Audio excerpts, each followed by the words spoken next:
Bonjour à tous, ici Jean-Philippe Lebleu du Comité pour la République du Canada avec une émission spéciale pour cette semaine et la semaine suivante. Donc nous sommes aujourd'hui le 20 avril. L'organisation du mouvement Larouche au niveau international est maintenant dans une mobilisation tout azimut afin d'exposer le rôle de l'Arabie Saoudite et aussi le rôle de l'Empire britannique, qui en fait est dont l'Arabie Saoudite fait partie.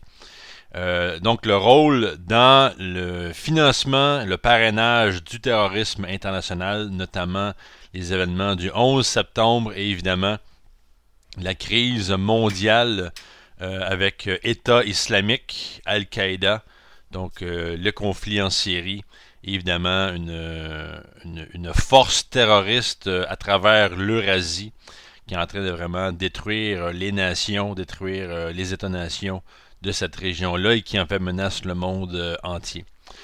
Donc, c'est cette semaine, en fait, c'est aujourd'hui, le 20 avril, que Barack Obama se retrouve en Arabie Saoudite pour un voyage de quelques jours au Proche-Orient et en Europe, après la rencontre des dirigeants d'État de l'Arabie Saoudite. M. Obama se dirige vers l'Angleterre pour aller rencontrer la reine d'Angleterre. Il faut rappeler que nous sommes vraiment dans une situation mondiale où le compte à rebours pour un conflit nucléaire est en marche. Nous avons eu récemment la présence du secrétaire à la défense d'Obama, M. Ashton Carter, qui était dans la mer de Chine pour superviser des exercices militaires entre les États-Unis et les Philippines. Donc, M. Carter était sur le porte-avions, le USS John Stennis, où il a supervisé les opérations. Et c'est la première fois de toute l'histoire de ces opérations militaires qu'un secrétaire à la défense est présent à l'exercice. Donc, c'est très significatif. Monsieur Larouche, donc Lyndon Larouche, économiste américain, lui dit que, en fait, le but de l'organisation maintenant, il ne s'agit pas ici de chercher à se venger de certains personnages qui causent la guerre. Notre but, c'est de défendre l'humanité.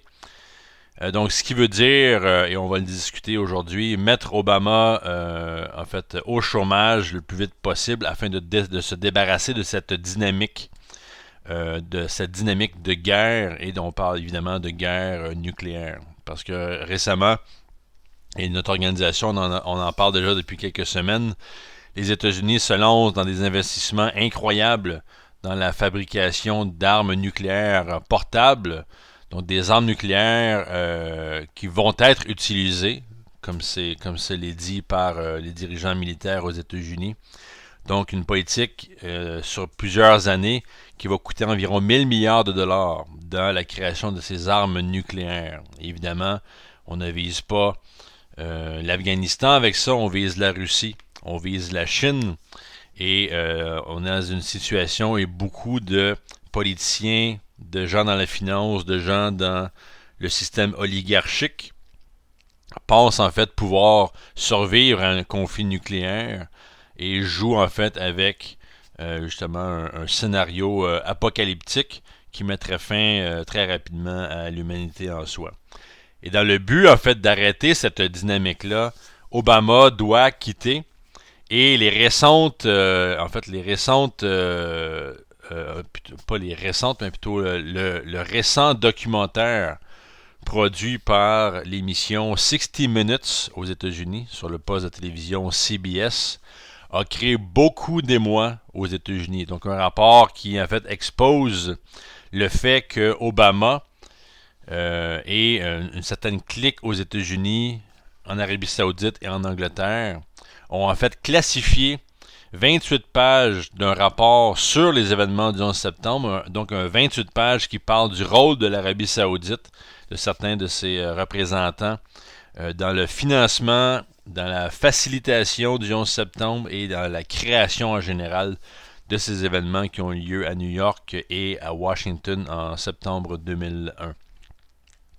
Donc, ce petit documentaire possède aussi différentes entrevues avec Robert Graham, qui est un des membres fondateurs du comité de renseignement qui a fait l'étude sur les événements du 11 septembre. On a aussi Portergoss, qui est un ancien membre de la CIA, toujours faisait partie de ce groupe qui a fait la recherche, et d'autres personnes impliquées dans le processus de découvrir ce qui s'est passé avec le 11 septembre. Et l'administration Bush Junior et celle d'Obama ont choisi de garder ces documents classifiés, même si Obama avait dit en 2008 qu'il exposerait ces pages-là. Il avait fait la promesse aux familles des victimes du 11 septembre qu'il exposerait ce rapport-là. Évidemment, il ne l'a pas fait encore. Et ce qui nous amène à poser beaucoup de questions,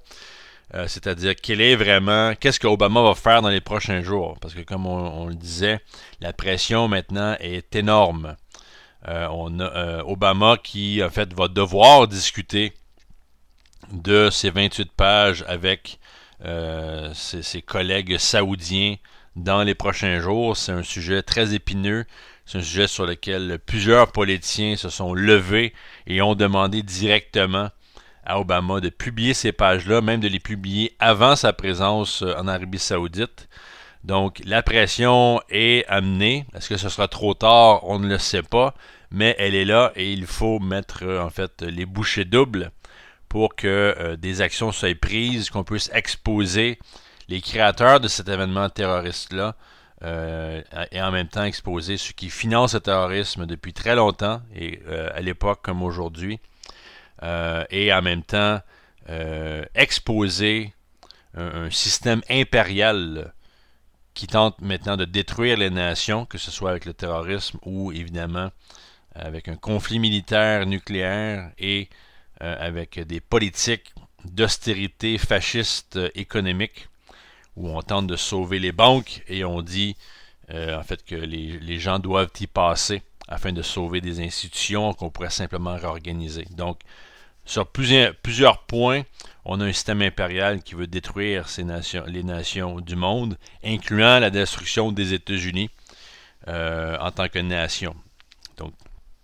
Donc, on va discuter de cette émission-là, de ce sujet-là aujourd'hui. C'est le sujet qui a été amené au webcast de vendredi dernier, webcast organisé par le mouvement Larouche aux États-Unis, donc le comité d'action politique de Larouche, qui fait un webcast à chaque vendredi.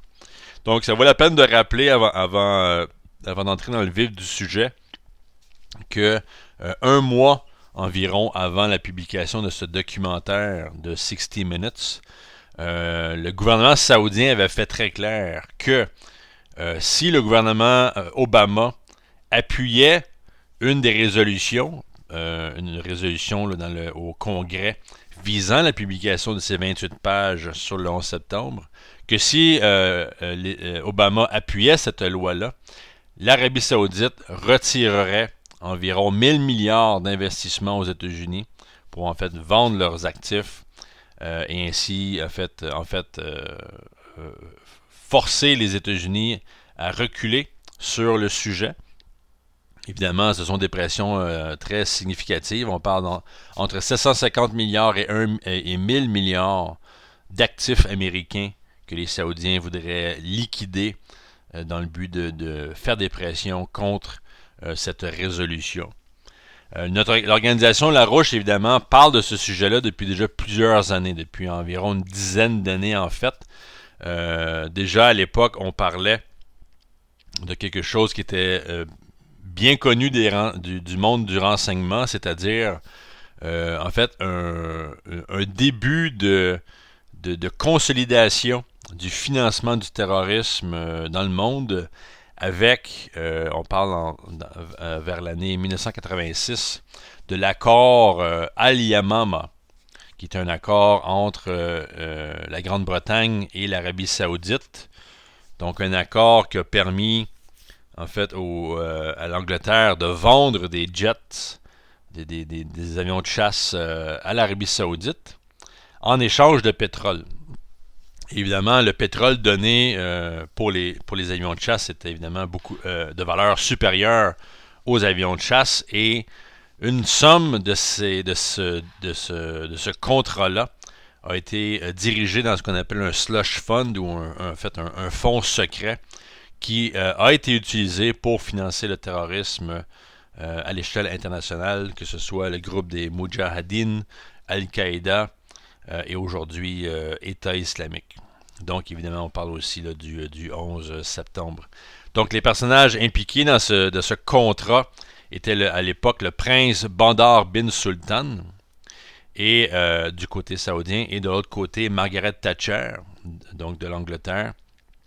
Et M. Bandar bin Sultan, dans une de ses biographies, en fait, se vantait de ce fait, de cette idée de financer le terrorisme, et sa simple excuse pour justifier cela était de dire, ben, de toute manière, tout le monde le fait, tout le monde agit de manière géopolitique, donc pourquoi pas nous? Évidemment, aujourd'hui, avec la récente pression sur l'Arabie saoudite, le gouvernement saoudien tente de vraiment changer son image et de montrer qu'elle est très impliquée dans, le combat contre le terrorisme, mais c'est trop peu, trop tard.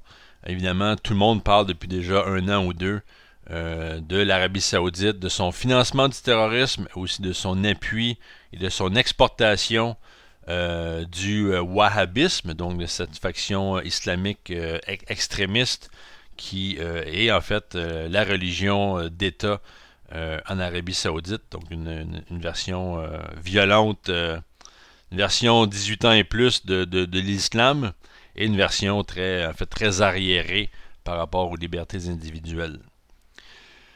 Donc, dans ce contexte-là, donc l'émission, on revient là-dessus, l'émission de 60 Minutes, qui a publié ce documentaire d'environ une quinzaine de minutes, avec des entrevues, comme on disait, l'ancien sénateur Bob Graham, Porter Goss, ancien membre de la CIA, et donc a démontré en fait une histoire et de manière assez compréhensive de comment ces 28 pages-là ont été en fait mis sous le lit et en fait peuvent, si on l'utilise comme il faut, peuvent en fait démontrer le rôle de l'Arabie saoudite dans le financement de certains des preneurs d'otages dans les avions qui ont frappé le 11 septembre et Washington. Donc des gens, en fait des terroristes qui étaient dans la ville de San Diego, en Californie, et qui ont reçu des sommes d'argent de la part de certains membres du gouvernement saoudien à travers le consulat saoudien dans l'État de la Californie. Donc nous, on parle de ça depuis plusieurs années. Vous avez, on parlait tantôt de résolution, donc la résolution 14 amenée par le membre du Congrès Walter Jones de la Caroline du Nord, il est un républicain. Cette résolution-là, maintenant, visant à déclassifier les 28 pages, a 40 parraineurs, donc ce qui est beaucoup. Donc 40 membres du Congrès appuient cette résolution-là de manière directe. Et on a aussi une législation similaire qui circule au Sénat, sponsorisée par Rand Paul, le sénateur Rand Paul, et Kristen Gillibrand. Donc Rand Paul qui... j'ai oublié de quel État est M. Rand Paul, mais sénateur Gillibrand est de l'État de New York. Donc, il y a vraiment une situation très intense aux États-Unis par rapport à ça. Beaucoup de pression sur Obama. Et ce qui s'est passé à la suite de la publication de ce documentaire, on a eu les membres du Congrès Walter Jones, Stephen Lynch, démocrate, et Thomas Massie, qui lui est un républicain, qui ont publié le 15 avril une lettre ouverte à Obama lui disant d'absolument exposer ces 28 pages afin de vraiment faire la lumière sur les événements du 11 septembre.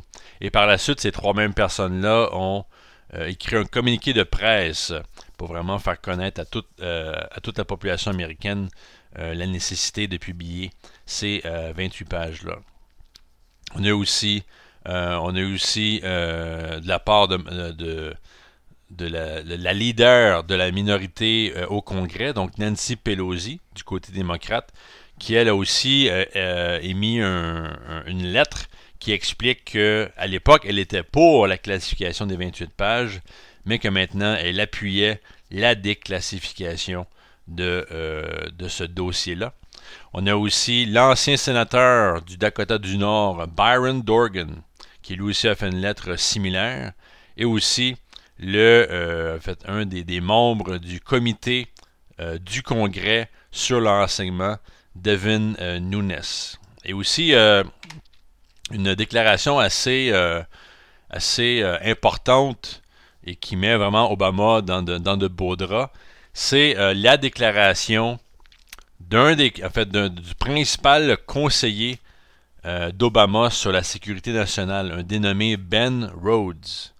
Et Ben Rhodes qui a fait une entrevue avec David Axelrod sur l'émission aux États-Unis The Axe Files, qui est une émission radio sur Internet, et dans laquelle il a dit que l'Arabie Saoudite, en fait, ne faisait pas assez attention ou n'a pas tenté suffisamment d'empêcher des gens de l'Arabie Saoudite de financer le terrorisme. Donc, c'est une manière un peu douce de dire que les Saoudiens sont responsables, mais il va jusqu'à dire que, en fait, l'argent en provenance de l'Arabie Saoudite est ce qu'il appelle de seed money, donc en fait les fonds sources qui ont permis de créer des institutions comme Al-Qaïda et État islamique. Donc il dit, le gouvernement saoudien n'a pas essayé de manière active d'empêcher ces investissements-là de se faire. Donc c'est une déclaration assez importante du principal conseiller d'Obama sur la sécurité nationale. Donc ça se passe avant aujourd'hui. Aujourd'hui, Obama rencontre les dirigeants saoudiens. Donc toutes ces choses-là sont très significatives, vont aider beaucoup. Et il y a encore beaucoup plus de matériel sur le sujet que les gens peuvent trouver là, sur le site de Lyndon LaRouche, aussi notre site frère en France et au Canada. Donc un dossier très bien rempli sur le rôle non seulement de l'Arabie Saoudite, il faut le rappeler, l'Arabie Saoudite qui fait partie de l'Empire britannique.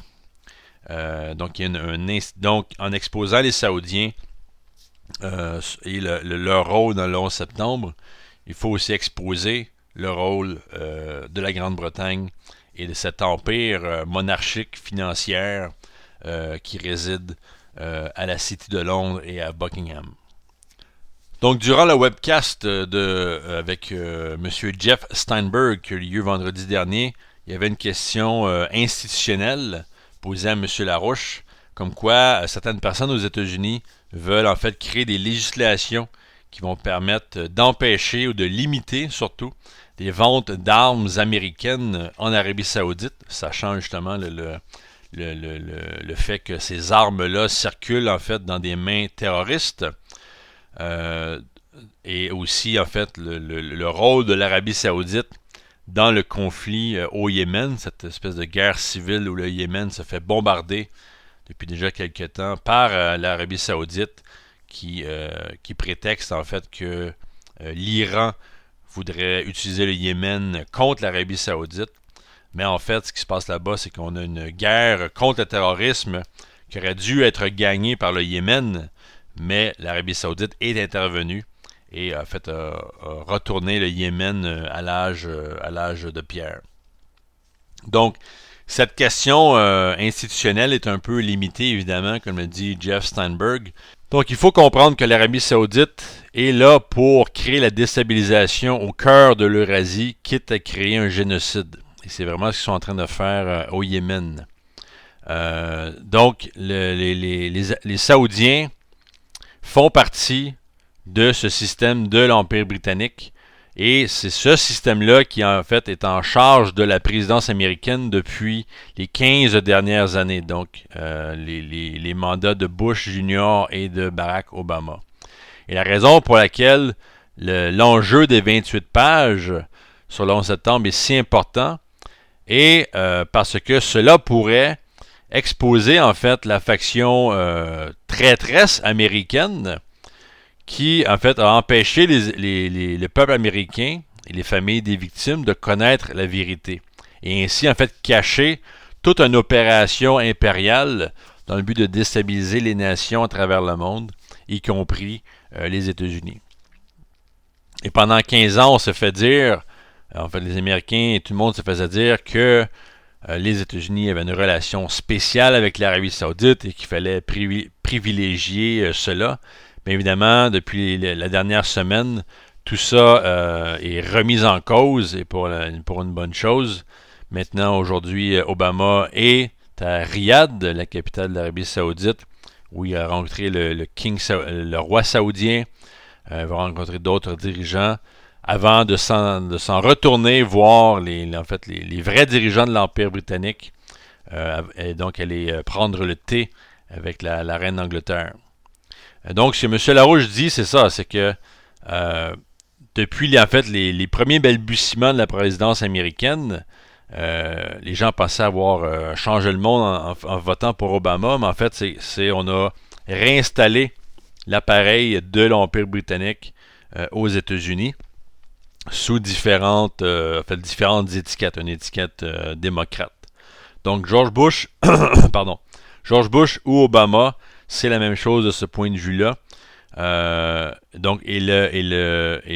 La classification des documents sur le 11 septembre fait par Obama, juste cet enjeu-là est suffisant pour en fait destituer de manière immédiate Barack Obama.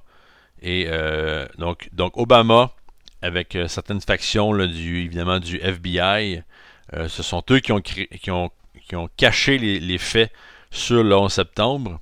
Et donc il faut exposer ça le plus vite possible et mettre la pression sur la Maison-Blanche d'agir pour le bien là, de l'espèce humaine au complet. Évidemment, si on avait exposé ces faits sur le 11 septembre dès 2003, par exemple, on aurait sûrement évité la guerre de terrorisme qu'on connaît aujourd'hui.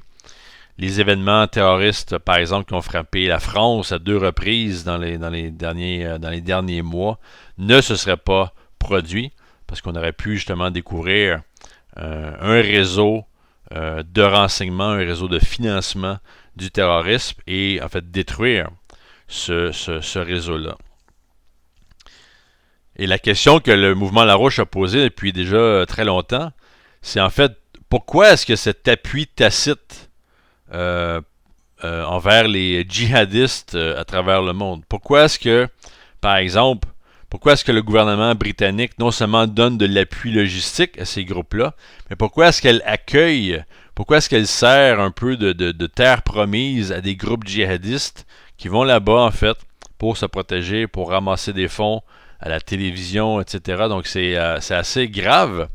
Et le mouvement Larouche, en l'an 2000, l'agence de presse du mouvement Larouche, le Executive Intelligence Review, avait fourni à l'époque au secrétaire d'État américain Madeleine Albright un document qui demandait en fait à ce que la Grande-Bretagne soit mise sur la liste des États qui appuient le terrorisme à cause justement tout l'appui tacite qu'ils ont donné à des groupes terroristes et ce bien avant l'an 2000.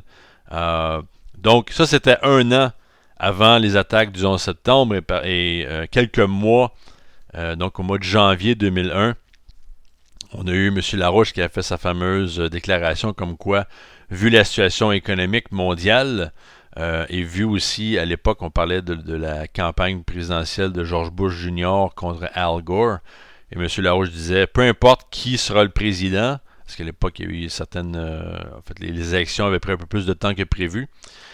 Donc, peu importe qui était le président, qu'on allait avoir un danger d'événement de type feu du Reichstag, donc l'incendie du Reichstag, le Parlement allemand dans les années 30, donc un incendie qui avait permis d'amener Adolf Hitler en tant que dictateur de l'Allemagne.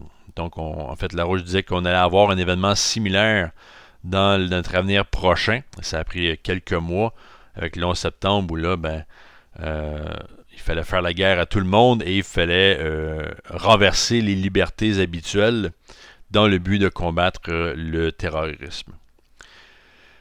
Donc aujourd'hui, évidemment, non seulement on aurait exposé le financement du terrorisme avec ses 28 pages, mais on aurait exposé l'Empire britannique. Ce qui veut non simplement dire l'aspect terroriste, mais aussi l'aspect financier, comme Wall Street, la City de Londres, des institutions qui disent, en fait, qui demandent aux gens, aux nations de se soumettre à leurs demandes financières, de se soumettre à une austérité qui tue des gens.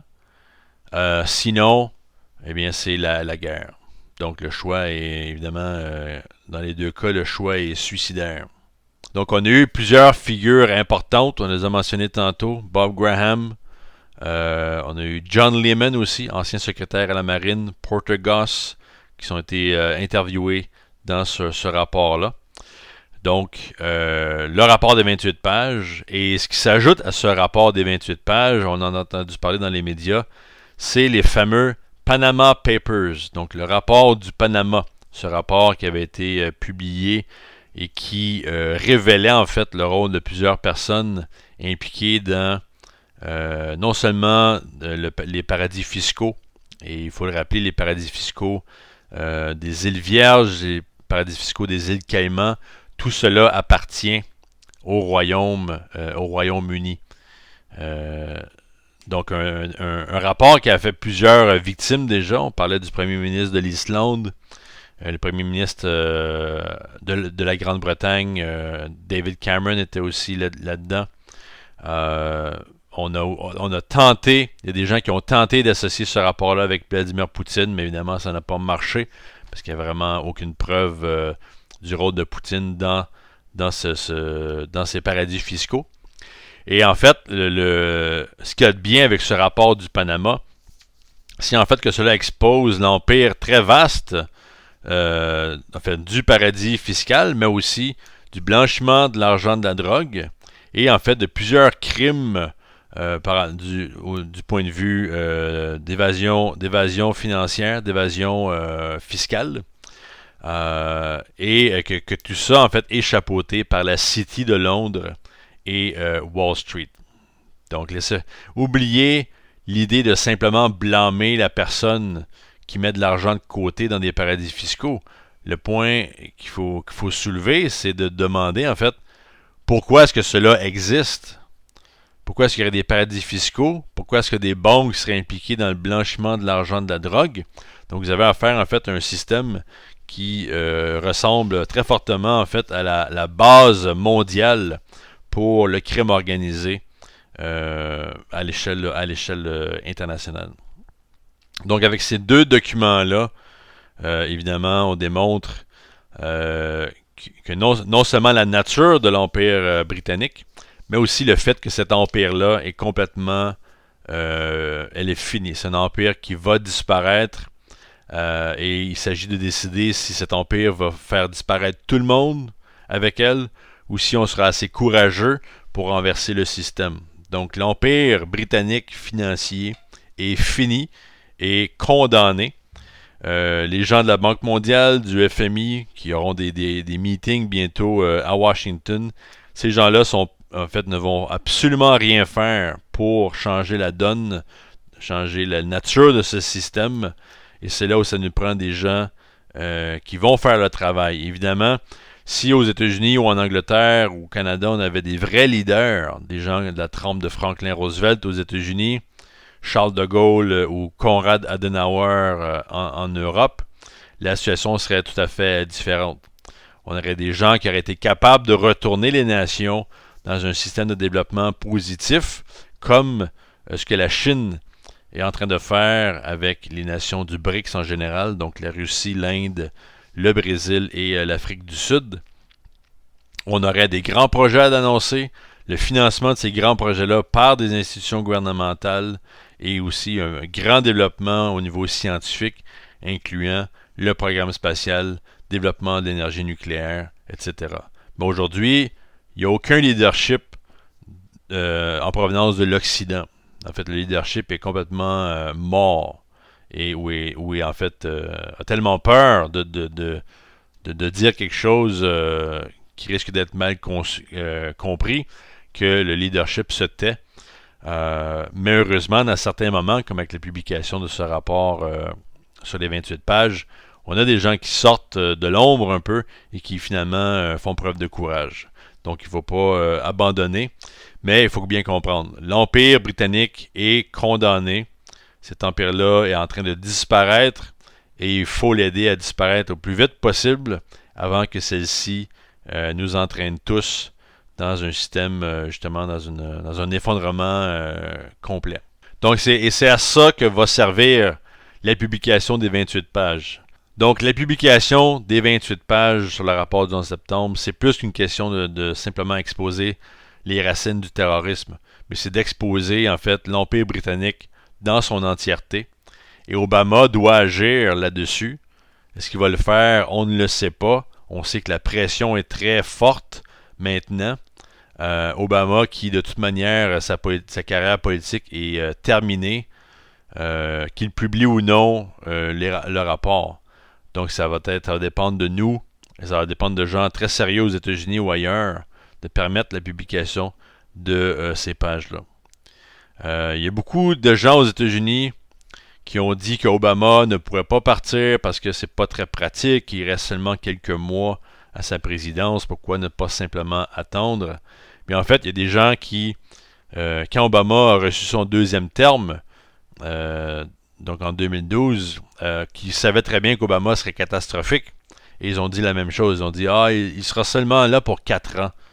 Ça vaut pas la peine de se casser la tête avec la destitution. » Ben, je m'excuse, mais avec tout ce qui peut se passer en quelques mois ou en quelques semaines, on parle d'un danger de guerre nucléaire, là. Donc il doit partir maintenant, et pour justement changer le système aux États-Unis avant la présidence, parce que de toute manière, la présidence, maintenant, la course à la présidence est un véritable cirque, un cirque qui, en fait, démoralise la population mondiale avec une Hillary Clinton complètement achetée par Wall Street. Et vous avez un Donald Trump qui est en fait un raciste, un fasciste, qui va chercher le pire, je pense le pire du peuple américain, évidemment dans un contexte de crise économique, donc beaucoup de gens sont désespérés, les gens sont prêts à n'importe quoi pour sortir de la crise, mais si on ne pense pas aux solutions, évidemment on va voter pour des monstres, comme on a fait avec George Bush et avec Obama. Et ça vaut la peine de revoir le 11 septembre, en fait. Quand le 11 septembre a eu lieu, M. Larouche parlait d'un effet Pearl Harbor. Donc, quand la base militaire Pearl Harbor a été attaquée aux États-Unis, à l'époque avant, donc je crois que c'était en 1941, en fait, ce qui a amené les États-Unis à participer à la Deuxième Guerre mondiale. Quand le Japon a frappé Pearl Harbor, les Américains se sont lancés pour joindre l'armée et aller combattre le fascisme. Quand le 11 septembre a eu lieu, c'est le contraire qu'on a eu. C'est-à-dire qu'au lieu d'embarquer dans une croisade contre l'impérialisme, on a simplement dit que, en fait, on a protégé les créateurs du 11 septembre et on a plutôt travaillé avec eux pour empirer la situation au niveau international. Donc, c'est le contraire totalement. Imaginez que le président Roosevelt, dans les années après le Pearl Harbor, aurait dit vive le Japon. C'est pratiquement ce qui s'est passé aujourd'hui. On a dit vive l'Arabie Saoudite, ce sont nos alliés, vive les Britanniques, nous avons une relation spéciale avec eux et nous allons garder cette relation-là pour toujours. Évidemment, avec la publication des 28 pages, il faut aussi réorganiser le système financier. Donc, on parle de la loi Glass-Steagall qui doit être mise en place tout de suite après qu'Obama soit parti pour réorganiser le système de Wall Street, mettre à la poubelle la grande partie de ce système-là afin justement de réorganiser le pays et de réorganiser à l'échelle mondiale. Et avec la publication des 28 pages, le rapport du Panama sur le système financier de l'Empire britannique, on voit en fait se dessiner le modèle impérial et on voit qu'on nous offre en fait une occasion de renverser tout ce système-là et de s'assurer que les politiques qui vont suivre seront les bonnes dans le but justement de renverser la crise économique, de se débarrasser du danger de guerre avec le travail que fait maintenant la Chine autour de la création de la route de la soie. Et il faut que le Canada, les États-Unis et l'Europe en entier se joignent à ce processus-là. Sinon, on n'a pas vraiment d'avenir comme tel. Donc voilà pour mon émission et je voulais terminer l'émission avec une présentation donnée par Jacques Cheminade. Jacques Cheminade qui a fait une présentation il y a de ça en 2015 à un colloque géopolitique de l'Académie de Paris où il parle en fait des racines britanniques du terrorisme international. Donc c'est une petite présentation qui je pense va aider à conceptualiser la situation internationale et M. Cheminade est très professionnel, donc une émission très importante. Donc je vous laisse là-dessus. Ici Jean-Philippe Lebleu du Comité pour la République du Canada qui vous dit à bientôt. Mesdames, Messieurs, Excellences et Amis, Monsieur le Président, vous m'avez indirectement incité à parler en politique. Je suis disposé à le faire. En politique, il y a une mémoire. Il est fondamental de comprendre que les racines du terrorisme international, la violence infligée à l'autre pour ce qu'il est, il est fondamental de comprendre que la promotion du terrorisme international, que ses racines sont aujourd'hui britanniques pour éviter de commettre des erreurs d'évaluation désastreuses au sein des tempêtes stratégiques et politiques de notre temps. Il ne s'agit pas de la responsabilité du Royaume-Uni, proprement dite, mais de la matrice impériale britannique qui a pris différentes formes dans son histoire. On se rapproche le plus de la réalité en se souvenant de la formule transatlantique utilisée par John Maynard Keynes, American Money and British Brains, l'argent américain et le cerveau britannique. Cette matrice de domination impériale repose sur une combinaison d'influence économique, de guerre irrégulière, de désorganisation des structures étatiques et de guerre globale. Le terrorisme étant le levier permettant à cette combinaison de fonctionner au plus haut niveau d'efficacité destructrice par chantage. Le terrorisme n'est donc pas un accident ou une arme isolée, mais une pièce maîtresse sur un échiquier complet. Il ne faut pas le penser d'abord comme un terrorisme d'État, bien qu'il puisse prendre cette forme, mais comme arme d'un empire qui hier était maritime et colonial et qui est devenu aujourd'hui offshore ou hors sol, à partir de la City de Londres, de Wall Street et de leurs paradis fiscaux. Cet empire récupère toutes les arriérations, tous les fondamentalismes religieux soi-disant régénérateurs et tous les archaïsmes, y compris l'outrage fait aux femmes, et en joue systématiquement. Guy Debord, dans sa préface de la 4e édition italienne de sa Société du spectacle, parle en 1979 d'une couche périphérique de petit terrorisme sincère, toléré momentanément comme un vivier dans lequel on peut toujours pêcher à la commande quelques coupables montrés sur un plateau. C'est une juste description, encore que depuis le terrorisme de petit soit devenu grand, et encore faut-il examiner les localisations géographiques et la matrice de ces faits pour en comprendre la logique criminelle et pouvoir y faire face. Les Britanniques ont opéré en conjonction avec le terrorisme en Asie du Sud-Ouest, en manipulant à la fois les réseaux wahhabites et sionistes, dans les révolutions de couleur d'Europe orientale, dans les manipulations ayant créé les conditions du 11 septembre, et aujourd'hui jusqu'en Chine, et hier aussi. Ils ont laissé des traces, le plus souvent sous la forme opérationnelle, de réseaux américains, héritiers de leurs méthodes dans la période récente. En France, Olivier Blanc, dans un livre intitulé « Les hommes de Londres », a bien exposé, puisqu'on a parlé de la Révolution française, ceux qui fomentent et exploitent les colères d'autrui, les portant à détruire et à s'autodétruire. C'était au moment de la Révolution française, mais la méthode reste de jeter des fourmis noires humaines contre des fourmis rouges humaines et de contrôler leur opposition. C'est cette méthode dont je veux vous parler ici, par-delà la description de tel ou tel monstre de Frankenstein qu'elle engendre. Au Proche et Moyen-Orient, on trouve les réseaux de Cecil Rhodes et de deux de ses principaux opérateurs, Alfred Milner et Leo Stenet Amri. Ils ont financé à la fois les réseaux nationalistes arabes, particulièrement dans la mouvance wahhabite, et ceux du révisionnisme sioniste de Vladimir Zeb Jabotinsky et Chaim Weizmann. À partir des émeutes de Nebi Moussa, en 1920, aujourd'hui oubliées, ils ont créé un environnement contrôlé, entretenant une instabilité permanente au profit de leurs intérêts financiers. L'antisémitisme terroriste arabe se trouve ainsi opposé à un racisme anti-arabe, anti-musulman, visant à éliminer tous les mouvements raisonnables, en fomentant cette opposition, visant à éliminer tous les mouvements raisonnables dans tous les camps et à promouvoir une guerre de tous contre tous. C'est après les émeutes de Nebi Moussa que Jabotinsky et Husseini furent promus en héros de leurs communautés respectives, lancées l'une contre l'autre. À noter que le père de Benjamin Netanyahou, Benzion Netanyahou, était le secrétaire personnel de Jabotinsky. Le New York Times du 11 juin 1916 proclamait « Lord Milner veut l'union anglo-américaine ».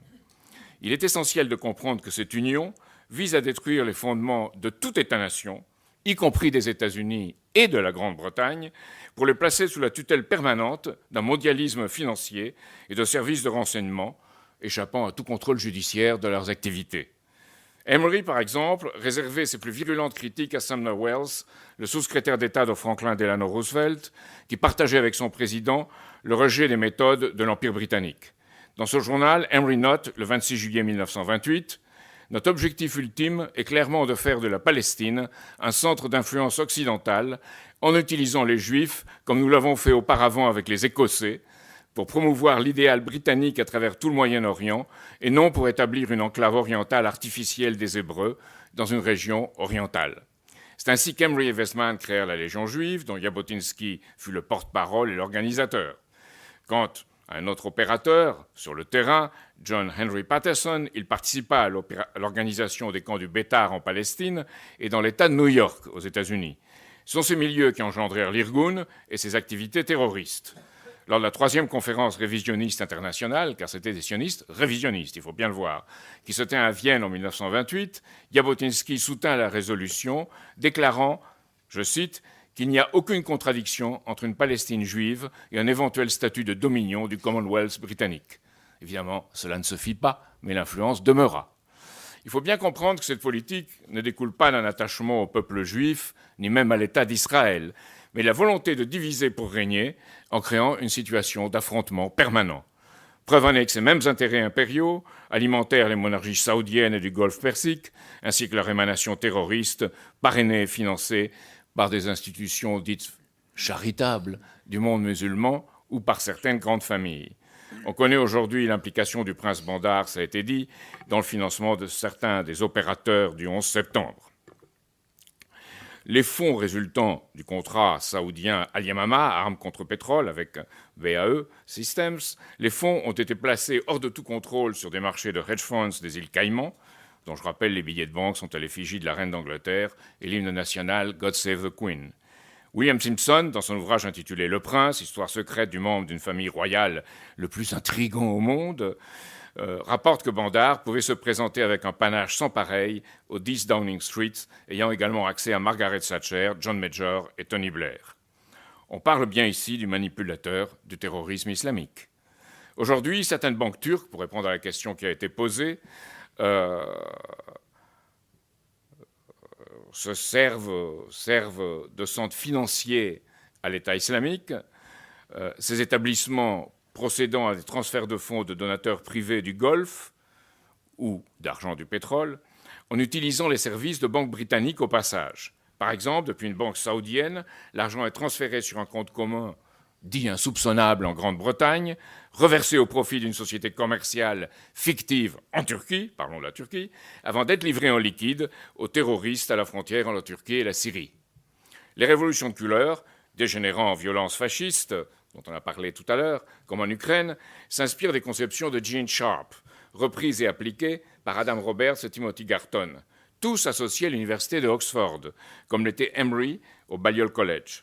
Le National Endowment for Democracy et l'USAID n'ont fait qu'appliquer ces recettes en faisant de la violence terroriste l'aboutissement de la désobéissance civile. Victoria Nuland, celle qui disait « fuck the European Union », que l'Union européenne aille se faire foutre, finançant et promouvant les terroristes de Maïdan et les terroristes des bataillons de Pravi Sector, n'est que l'héritière de ces vieilles méthodes. L'ambassadeur américain à Moscou, à l'époque, McFaul, a ainsi ouvertement déclaré que ceux qui défendent la souveraineté des États le font avant tout pour préserver l'autocratie, tandis que ceux qui défendent la souveraineté des peuples sont les nouveaux progressistes. McFaul et Susan Wright, ambassadrice américaine auprès des Nations Unies, sont tous deux des Rhodes Scholars et qui ont bien appris leur leçon. Au cœur de cette supposée défense des peuples se trouvent les thèses sur la défiance civile de Gene Sharp, lui-même américain, mais aussi diplômé de Oxford. Ces thèses contenaient 198 tactiques pour fabriquer une révolution, parmi lesquelles le recours à une couleur symbolique pour chaque révolution. Sir Adam Roberts et Timothy Garton ont appliqué la démarche de Sharp en lançant leur projet Civil Resistance and Power Politics. Au départ, on démarre avec la résistance non violente, reprenant les modes d'opérer de Gandhi et de Martin Luther King en les dévoyant, mais à l'arrivée, on trouve les mouvements fascistes dont on feint de déplorer, du moins en public, les manifestations extrêmes. On vous a montré le recours à ces méthodes pour déstabiliser la Russie avec le terrorisme dit tchétchène et en fait wahhabite importé. Tant ces terroristes-là que ceux de l'État islamique ont trouvé depuis longtemps un asile et une plateforme dans le Londonistan, avec ses mosquées, ses institutions charitables, ses chaînes de télévision et ses centres culturels islamiques. Le cas de Abu Omar al-Chichani, dont on a parlé, commandant de l'armée de l'État islamique, est un exemple de cette interpénétration entre milieu tchétchène et milieu wahhabite contrôlant les opérations de déstabilisation en Tchétchénie. Notons qu'Ed Balz, lorsqu'il était secrétaire d'État à l'éducation, avait promu l'attribution de subventions publiques en faveur des écoles racistes et ultracommunautaristes du groupe Hizb ut-Tahrir, qui a toujours appelé à la création d'un État islamique.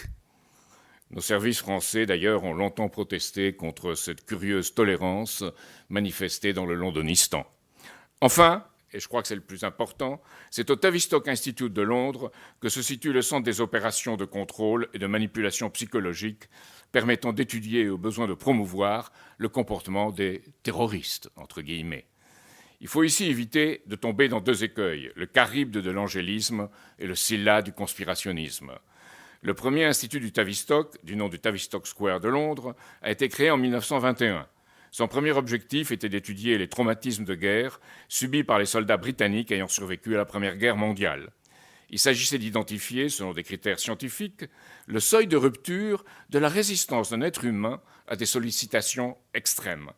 Le projet était parrainé par le Bureau pour la guerre psychologique de l'armée britannique sous l'autorité du psychiatre John Rawling Rees.